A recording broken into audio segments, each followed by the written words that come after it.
दोस्तों, एक दशक में ही 200 साल की हुकूमत को दी जवाब। भारत ने ब्रिटेन को धूल चटाया कैसे? 11 से 5 साल पर पहुंचा भारत।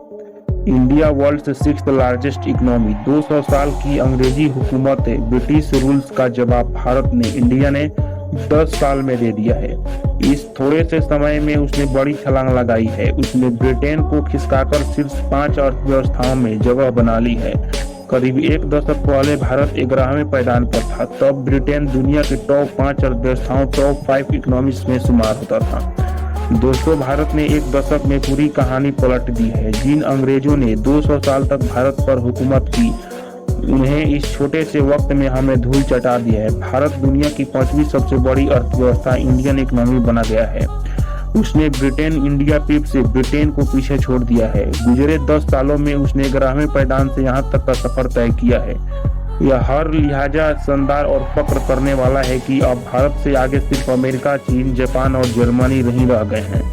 यह ब्रिटेन के लिए बड़ा झटका है। 75 साल पहले जब देश आजाद हुआ था, तब अंग्रेजों ने सपने में भी नहीं सोचा होगा कि कॉलोनी उसे खिसकाकर 5वीं leading economy, 5th landing economy में जगह बनाए। आज दुनिया की सबसे बड़ी अर्थव्यवस्था हाँफ रही है। उस वक्त भारत की विकास के रथ पर सवार है। मंदी की बात तो बहुत दूर है, वह आपने के लिए बड़े लक्ष्य रखा है। हाल ही में प्रधानमंत्री नरेंद्र मोदी 2047 तक भारत को विकसित बनाने का टारगेट फिक्स किया है।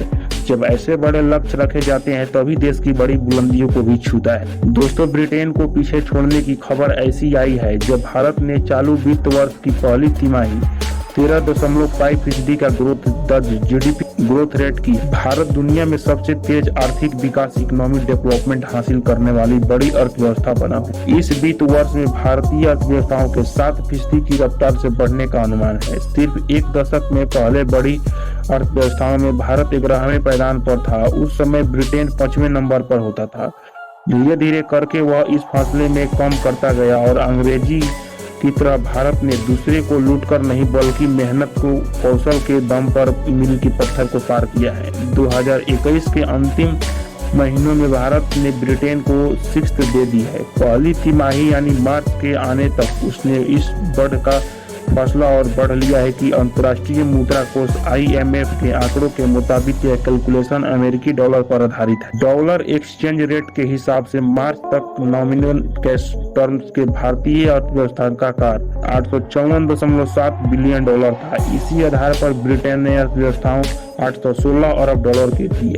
IM डेटाबेस ब्लूमबर्ग टर्मिनल के हिस्टोरिकल एक्सचेंज रेट के इस्तेमाल करते हुए कैलकुलेशन किया गया है।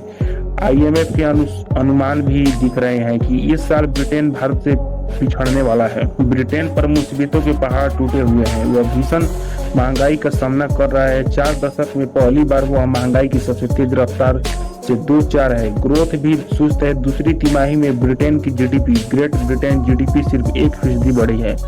उसमें भी अगर महंगाई को एडजस्ट कर दे तो यह बढ़ने की बजाय 0.1% सिकुड़ी है। डॉलर के मुकाबले उसकी करेंसी का प्रदर्शन भी फीका है। ब्रिटेन के लिए खबर एक बड़े मायने में खराब है। यह तब आई जब वह अपना नया प्रधानमंत्री तलाशने की राह पर है। इसके लिए विदेश मंत्री लीज ट्रस और पूर्व वित्त मंत्री ऋषि सुनक रेस में है। प्रधानमंत्री कोई भी बने, लेकिन उसके सामने कई चुनौती होगी। सबसे बड़ी चुनौती तो अर्थव्यवस्थाओं को रफ्तार देने की होगी। दोस्तों, अब सरकार की नीति